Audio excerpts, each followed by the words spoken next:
Now, many years ago, Square Enix released a groundbreaking title that went on to become one of the most beloved games in PlayStation and video game history.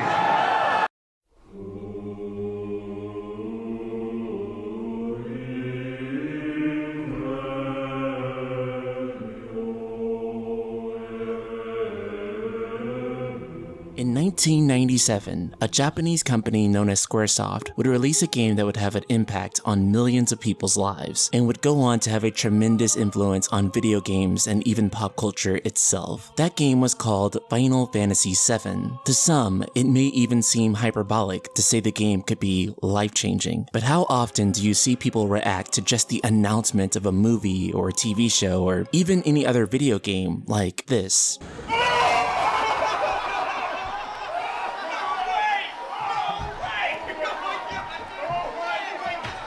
Or this. Yes! God! It's a powerful level of emotion that you can only get from reliving something that's truly brought a spectrum of sensations to you. This array of feelings can be so powerful that it can seem to transcend everything else, and almost feel, for lack of a better word, spiritual. Yes, Final Fantasy VII is a very fun game, but why is it that this game is easily able to move so many people to the brink of tears, even often cited as the first game to make a lot of people cry? What makes Final Fantasy VII such a deeply relatable story? Unlike many other worlds that would be associated with something like childhood nostalgia, Final Fantasy VII's world was incredibly dark. Much of the people in Midgar, stricken by poverty, poisoned by pollution, and oppressed by an overgrown company who's effectively taking control of the world. Despite these dark tones, the game still manages to brilliantly deliver so many hilarious scenes, such as Cloud's infamous scene in the Honeybee Inn, all the dry humor that the cast has between each other, between all the various places that you visit, shows that people still manage to enjoy themselves, even when the world is falling apart. And for a game where everyone has hands made out of blocks, Final Fantasy VII manages to depict humanity in such a strikingly real way. The game presents its first major antagonist in the form of Shinra, literally an electric company, who is sucking the life force from the planet in order to produce electricity. In the company's growth and endeavors, they become the wealthiest entity on the face of the planet. But the planet has a finite amount of Mako energy, which leads Shinra to aggressively search for the Promised Land, a mythical place with unlimited Mako energy. In this ruthless quest to continue their endless, unsatisfiable greed, they're willing to sacrifice numerous lives. It's a type of greed that we've seen in real life, one that is arguably hurting our planet right now. Avalanche, the only ones who can stop them, had a morally gray struggle, where fighting to save the planet ultimately meant destroying the lives of many people along the way. A problem with no real solution, fighting to save lives at the cost of lives. It's a conflicted question we all ask ourselves when confronted with this type of corruption in real life.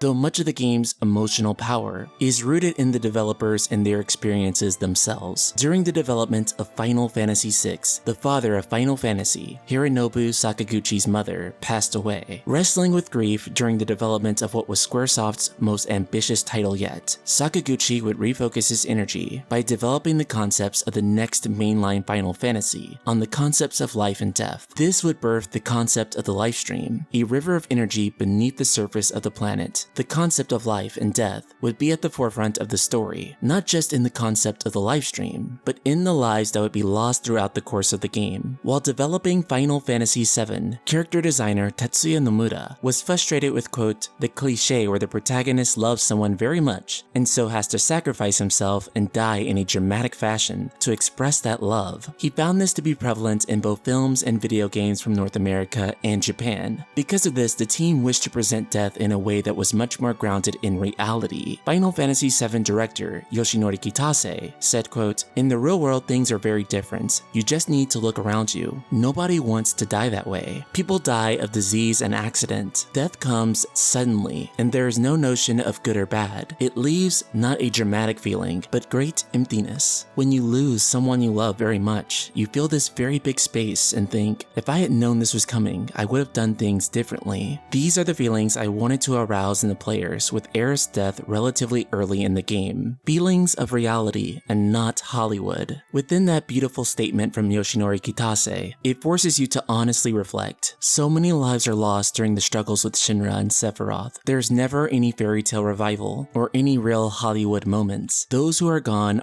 for good. But it wasn't just the story's morbid dealings. Final Fantasy VII's protagonist Cloud Strife and his deeply relatable struggle to re-find his identity. Arguably, even our antagonist Sephiroth is looking for meaning within his own existence and is driven to madness when he's unable to find it. Final Fantasy VII touches so many people and captures something about us that is fundamentally human, or perhaps mortal about us. It's a story that challenges us to think about areas of our lives that we oftentimes don't want to think about. And it also shows that people continue to live and find good times even in the darkest of situations. And that in the end, we too, along with everyone we love, eventually have to return to the life stream. It forces us to find more meaning in regular life. With that said, I want to know, what part of Final Fantasy VII struck you the most and stayed with you throughout the years? Subscribe, click the bell icon, and let me know in the comments below. And if you've been enjoying my content, be sure to check out the Patreon for the Night Sky Prince. Thanks to Levi Paulson, I've been able to keep this channel alive in making Final Fantasy, JRPG, and Square Enix related content for you guys. And honestly, I'm excited for everything that's going to happen next, so be sure to check out the link in the description below. Shout out to Levi and the rest of the Ultima community.